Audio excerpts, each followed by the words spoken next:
Hello friend, कैसे हैं आप सभी। आपका हमारे YouTube channel chemistry point by doctor CV sir में स्वागत है। आज हम आपको ऑर्गेनिक केमिस्ट्री 12th क्लास का नया टॉपिक पढ़ाएंगे, जिसमें हम आपको नया टॉपिक ही क्या नया चैप्टर है। UP board and CBSE board में चैप्टर से 5 से 6 नंबर तक का पूछा जाता है और बहुत स्मॉल क्वेश्चंस बनता है और बहुत अच्छे से हो जाता है। शॉर्ट क्वेश्चंस होता है। इसमें आज पढ़ाएंगे हम the containing of nitrogen compound. Nitrogen के कंपाउंड पढ़ाएंगे कौन कौन से हैं और ग्रुप्स कौन कौन से हैं। ऑल केमिस्ट्री में नाइट्रोजन के ग्रुप पॉसिबल हैं, वो कितने हैं, सारी चीज़ें हम आज डिस्कस करेंगे इस पर। आज का ये चैप्टर जो इंट्रोडक्शन रहेगा, इसके बाद इसकी प्रिपरेशन मेथड, आइसोमेरिन, वो सब कुछ हमारा यूँ की तो चलेगा जैसे पहले सिस्टम में चलता था। आप सभी से निवेदन यह है कि अगर हाथरस शहर में आपको ऑनलाइन या ऑफलाइन कोचिंग चाहिए तो हमसे कॉन्टेक्ट कर सकते हैं। और अगर आप हमारे चैनल पर नए हैं तो इसे आप शेयर करें, सब्सक्राइब करें, बेल आइकन को दबाएं, जिससे कि जब भी हम लाइव पढ़ाएं तुरंत आपके पास नोटिफिकेशन पहुंचे। तो आइए डिस्कस करते हैं हम इस चैप्टर। और ये हमारा जो लेक्चर है, ये फर्स्ट लेक्चर है।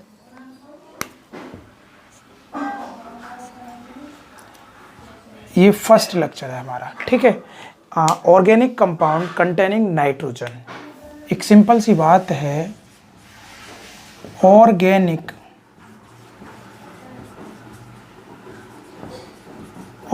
Compound containing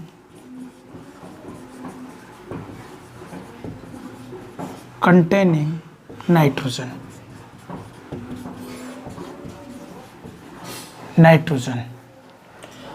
organic compound containing nitrogen. अब इसमें कौन कौन से जो हैं, एक तो नाइट्रोएल्किन है, नाइट्रोएल्किन पर डिस्कस करेंगे। एक एलिफेटिक एमीन है,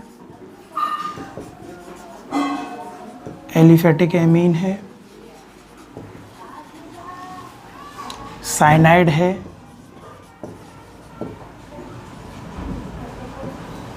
और आइसोसाइनाइड है, आइसोसाइनाइड है। ओके, तो हिंदी में बोलें तो नाइट्रोजन युक्त कार्बनिक यौगिक, नाइट्रोजन युक्त कार्बनिक यौगिक। नाइट्रोजन युक्त कार्बनिक यौगिक कौन कौन से? नाइट्रोएल्किन,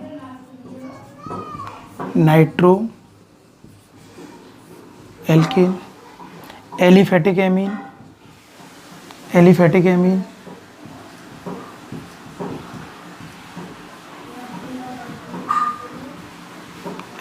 एमीन, साइनाइड और आइसोसाइनाइड।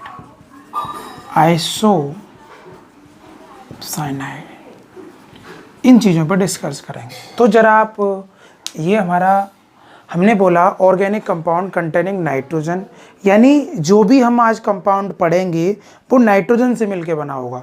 ऐसे कंपाउंड ऑर्गेनिक में जो नाइट्रोजन से मिलकर बने हुए हैं उनको बोलते हैं नाइट्रोजन कंटेनिंग कंपाउंड। क्या बोलते हैं? नाइट्रोजन कंटेनिंग कंपाउंड है। अगर हम अपने टोटल ग्रुप की बात करें जो नाइट्रोजन से मिलकर बने हुए हैं ऑर्गेनिक में, वो 10 हैं। कौन कौन से अभी डिस्कस करेंगे। अभी हम इंट्रोडक्शन की बात करते हैं। इंट्रोडक्शन किसकी बात करते हैं? इंट्रोडक्शन बोलें तो परिचय, ठीक है। अब हमने नाइट्रोजन कंटेनिंग कंपाउंड है जी, ये क्या है? ये नाइट्रोजन कंटेनिंग कंपाउंड है। नाइट्रोजन कंटेनिंग कंपाउंड है। अब नाइट्रोजन कंटेनिंग कंपाउंड में जो सबसे पहला कंपाउंड है वो है RNO2, जिसको हमने बोला नाइट्रोएल्केन, दैट इज नाइट्रोएल्केन। ये हमारा नाइट्रोएल्केन। जो मेन है उनके बारे में डिस्कस करते हैं। दूसरा है एलिफेटिक एमीन। हमारी एमीन जो होती है, एमीन का जो दरअसल जो बना है वो यहाँ से NH3 से बना है। इसकी 3 ब्रांच है यहाँ पे। कितनी ब्रांच है? 3। एक प्राइमरी एमीन है, एक सेकेंडरी एमीन है और एक टर्सरी एमीन है। इसे बोलें तो 1 डिग्री एमीन, इसे बोलें 2 डिग्री एमीन, इसे बोलें 3 डिग्री एमीन। ओके, ये है। इसके बाद जो हमारा जो है वो है साइनाइड, यानी RNC। ये साइनाइड है हमारा, दैट इज साइनाइड। इसके बाद जो है तो पहला A पॉइंट ये हो गया मेन, B पॉइंट ये हो गया, और ये हो गया C पॉइंट। D पॉइंट है वो आइसोसाइनाइड है। क्या है?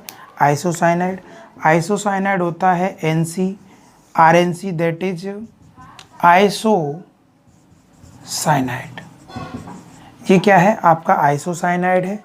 तो हमें 4 टॉपिकों पे डिस्कस करना है, should be discuss today, going to discuss nitroalkane, amine. Amine जो है वो प्राइमरी एमीन है, इसकी सारी चीज़ें डिस्कवरी बताएंगे कि कैसे कैसे एमीन बनी। और एमीन अब तक ये 4थी या 5वीं बार है जब भी मैंने अमोनोलिसिस कराया, अमोनिया के साथ रिएक्शन कराई है, वहाँ एमीन बनी है। जब हमने एल्किल हैलाइड की अमोनिया के साथ रिएक्शन करी थी, 1 डिग्री, 2 डिग्री, 3 डिग्री बनी थी। एल्कोहल के साथ भी कराई थी, तब भी बना था। ये 2 बार पॉइंट आ चुका है। ओके, तो ये है हमारा primary discuss. Nitrogen containing compound का मेन टारगेट है नाइट्रोएल्केन पे डिस्कस करना। दूसरा पॉइंट है साइनाइड पे डिस्कस करना।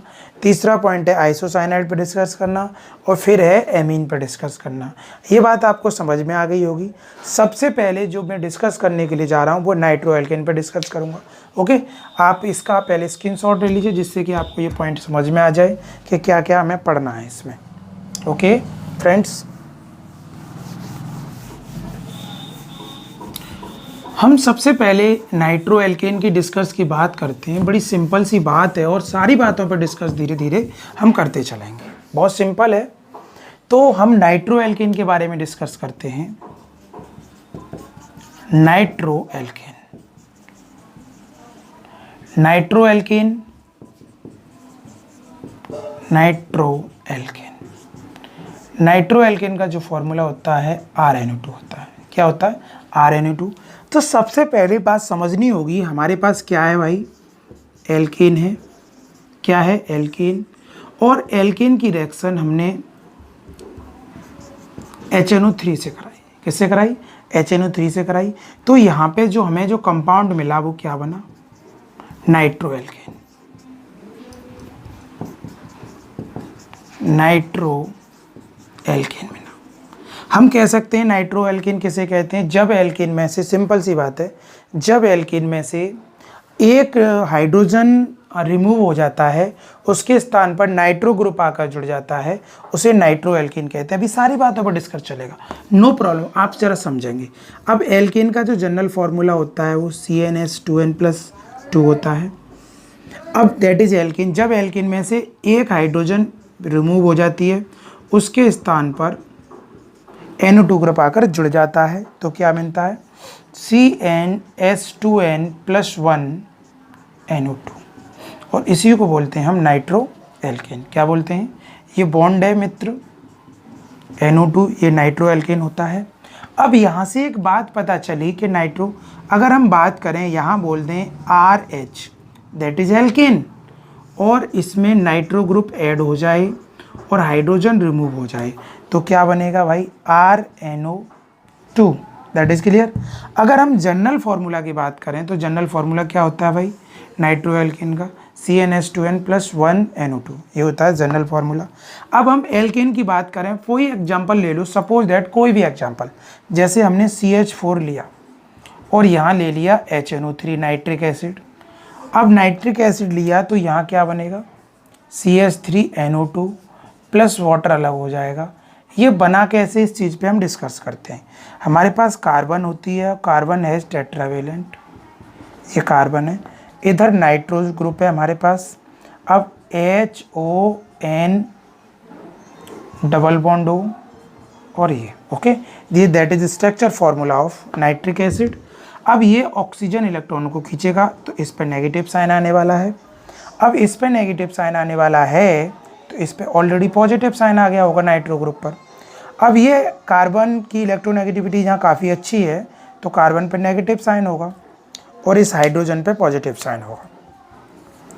तो ये दोनों मिलकर यहाँ से वाटर निकाल देंगे और ये नाइट्रो ग्रुप आकर इस जगह जुड़ जाएगा। तो ये क्या है भाई, एक कार्बन पे, तो इसका जो स्ट्रक्चर्स होगा वो कुछ इस टाइप्स का होगा।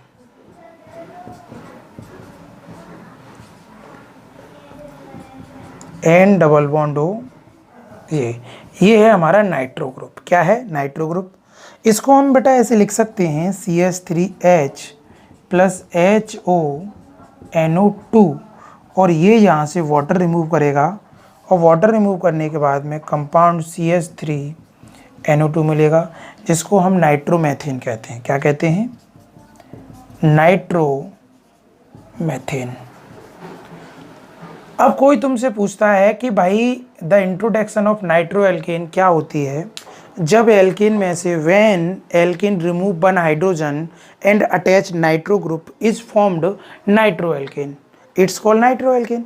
जब एल्केन में से एक हाइड्रोजन विस्थापित हो जाता है, उसके स्थान पर नाइट्रो ग्रुप आकर जुड़ जाता है, तो उसे हम नाइट्रो एल्केन कहते हैं। जैसा कि मैंने ये बताया, नाइट्रो एल्केन का जनरल फार्मूला CnH2n+1NO2 होता है। ओके, ये बात बिल्कुल क्लियर मेंशन है। पहले आप स्क्रीनशॉट ले लीजिए। मैं अब इसकी रेजोनेंस कंडीशन बताऊंगा कि नाइट्रो ग्रुप की रेजोनेंस कंडीशन क्या होती है। स्क्रीनशॉट लो फटाफट से। ओके, इसकी थ्योरी भी लिखनी है इंट्रोडक्शन में, जैसा कि मैंने बोला, और एग्जाम्पल। इसी तरीके से और भी आप कोई भी एल्केन ले सकते हो। सपोज दैट हमने CH3 लिया और इधर हमने वही HONO2 लिया। अब यहाँ से वाटर निकलेगा और कंपाउंड बनेगा CH3CH2NO2 प्लस वाटर बाहर हो जाएगा, दैट इज़ नाइट्रो एथेन। इसको नाम होगा नाइट्रो एथेन। ये क्या होगा? नाइट्रो एथेन होगा। ओके, आई होप ये बात बिल्कुल क्लियर मेंशन होगी, समझ में भी आ गई होगी आपके। अब मैं नाइट्रो एल्केन की रेजोनेंस कंडीशन बताऊंगा। रेजोनेंस ये कैसे दिखाता है, कैसे कैसे इसके बॉन्ड जो है ब्रेक होते हैं, तो ज़रा समझने की थोड़ी कोशिश करिए। कुछ नहीं है इसमें।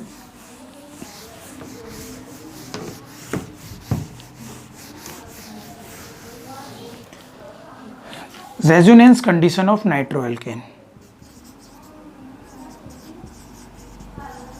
Resonance of nitro alkene.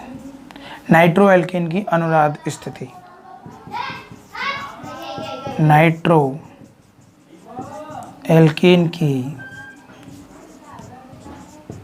अनुनाद स्थिति, नो प्रॉब्लम।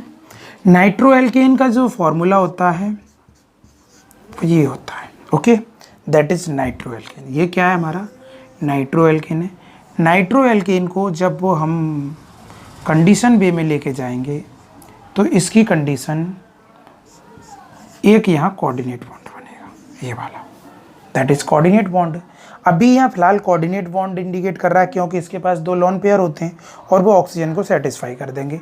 अगर मैं इसके स्ट्रक्चर्स बनाऊँ, रियल स्ट्रक्चर बनाऊँ, तो जरा एक एग्जाम्पल लेते हैं CH3NO2। जरा बात समझने की कोशिश करना। तो अगर मैं इसकी स्ट्रक्चर बे बनाऊँ तो बात, ये कार्बन है और कार्बन के पास हाइड्रोजन कितने? 3। ये नाइट्रोजन है, ये ऑक्सीजन है और ये ऑक्सीजन है। 2 ऑक्सीजन है इसके पास। तो ज़रा समझिए, कार्बन के पास कितने इलेक्ट्रॉन है भाई? 4 इलेक्ट्रॉन होते हैं। इस नाइट्रोजन के पास 1 इलेक्ट्रॉन इधर हो गया और 2 इलेक्ट्रॉन ये हो गए इस ऑक्सीजन, और इसके पास भी 2 इलेक्ट्रॉन। अब बचे जो इलेक्ट्रॉन, हाइड्रोजन के पास आउटर सेल में 1 होगा, इसके पास भी 1 होगा, इसके पास भी 1 होगा, और इसके पास आउटर सेल में 6 इलेक्ट्रॉन होंगे। क्यों होंगे? क्योंकि ऑक्सीजन का एटॉमिक नंबर 6 होता है, 2,6। आउटर सेल में कितना है? 6। कार्बन का 6 होता है, 2,4। ऐसा समझ रहे होंगे। इसने अपनी शेयरिंग कर ली, इसने भी अपनी शेयरिंग कर ली, इसने भी शेयरिंग कर ली। ओके, अब क्या होगा? इस कार्बन को भी अपने कोई भी एटम से जब बनता है तो अपना ऑक्टेन कंप्लीट करता है, तो ये भी अपना ऑक्टेन कंप्लीट करेगा। आप एक सर्किल में चेक कर सकते हो इलेक्ट्रॉन कितने हैं भाई। 6 और 2 8 हो गए, टोटल 8 हो गए। अब ये भी ऑक्सीजन के पास जो हैं 2-2 इलेक्ट्रॉन हैं। अगर ये ऐसे करता है, अगर ये नाइट्रोजन शेयरिंग इस तरीके से करता है, इस तरीके से करता है, तो इसके पास देखिए एक सर्किल में इलेक्ट्रॉन कितने बैठ रहे हैं, आप जरा चेक करिए। 8 और 2 10 इलेक्ट्रॉन हो जाएंगे, जो कि आउटर सेल में पॉसिबल नहीं है। आउटर सेल ऑक्टेन रूल का पालन करती है, तो ये पॉसिबल नहीं है। तो ये क्या करेगा, ये नाइट्रोजन जो है इस ऑक्सीजन को केवल इलेक्ट्रॉन देगा, ये पूरा लोन पेयर डोनेट करेगा। क्या करेगा, लोन पेयर डोनेट करेगा। तो इसके इलेक्ट्रॉन जो कि तो हैं। अब देखो यहाँ शेयरिंग हुई, इसके भी 8 हो गए, सबके 8 हो गए। तो इसने शेयरिंग कर ली। तो शेयरिंग करने के बाद यहाँ जो बॉन्ड फॉर्मेशन हो रहा है वो कोऑर्डिनेट बॉन्ड बन रहा है। तो इसका जो स्ट्रक्चर बना वो क्या बना, वो ये बना, यानी CH3 को ऐसे ही लिख देता हूँ मैं, N डबल बॉन्ड O, ये कोऑर्डिनेट बॉन्ड। ओके, ये बात समझ में आई। इसकी जगह हमने क्या ले लिया, एल्काइल ग्रुप ले लिया है। अब बात ज़रा समझनी है, RN double bond single bond O। तो इस पर हमें क्या दिखाना पड़ेगा, पॉजिटिव साइन दिखाना पड़ेगा, और इस ऑक्सीजन पे हमें क्या दिखाना पड़ेगा, नेगेटिव साइन दिखाना पड़ेगा। अगर ये नेगेटिव इधर शिफ्ट होता है तो ये इधर शिफ्ट होगा, तो ये इधर शिफ्ट होगा। तो इसकी जो कंडीशन बनी रेजोनेंस की वो ये हो गई, RN पॉजिटिव O नेगेटिव, और इधर डबल बॉन्ड फॉर्मेशन हो जाएगा। क्या हो जाएगा, यहाँ डबल बॉन्ड फॉर्मेशन हो जाएगा। बड़ी सिंपल सी बात है, क्योंकि कोई भी एटम चार बॉन्ड नहीं रख सकता, इसीलिए नाइट्रोजन पे पॉजिटिव चार्ज आ रहा है। ये पॉजिटिव चार्ज है, इसकी डेंसिटी अगर इसको हाइब्रिडेशन फॉर्म में लिख दें तो नो प्रॉब्लम। क्या होगा, यानी RN पे पॉजिटिव कैरेक्टर होगा, इस ऑक्सीजन पे माइनस और इस ऑक्सीजन पे माइनस, हाफ माइनस इस पे, हाफ माइनस इस पे, दोनों को जोड़ेंगे तो चार्ज कितना आ जाएगा, -1। ओके, और -1 आते ही ये पॉजिटिव साइन खत्म हो जाएगा। जरा समझ लें इस कंडीशन को भी। देखिए -1 ये और +1 ये अगर इसे जोड़ के लिख दें तो फाइनल कंडीशन इसकी NO2 में पहुंच जाएगी। यही होती है इसकी रेजोनेंस कंडीशन। आई होप ये बात आपको क्लियर समझ में आ गई होगी कि इसका जो है स्ट्रक्चर कैसे बना, यहाँ पे कैसे ओवरलैपिंग हुई, ये भी क्लियर हो गया होगा। ये नाइट्रो ग्रुप यानी नाइट्रो एल्केन का स्ट्रक्चर है। पहले इंट्रोडक्शन बताया, अब स्ट्रक्चर यानी रेजोनेंस कंडीशन हो गई। अब मैं बताऊंगा the important functional group of containing nitrogen are as follow. ठीक है, अब नाइट्रोजन के जितने भी इम्पोर्टेंट ग्रुप्स हैं उनके बारे में डिस्कस करूँगा मैं। इसका स्क्रीनशॉट ले लो पहले आप। ओके, हमारा इंट्रोडक्शन हो गया, अब हम इम्पोर्टेंट फंक्शनल ग्रुप की बात करेंगे।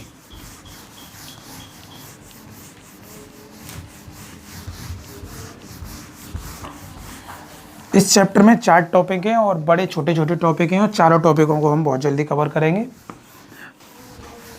इसके बाद जो चैप्टर है वो बायो मॉलिक्यूल्स है, और उसके बाद आपकी ऑर्गेनिक फिनिश। ऑर्गेनिक में 30 में से 30 और 40 नंबर के बीच में आती है, और उतने ही नंबर आएंगे अगर आपने मन लगा के मेहनत कर ली तो। हम बात करते हैं इम्पोर्टेंट फंक्शनल ग्रुप, इम्पोर्टेंट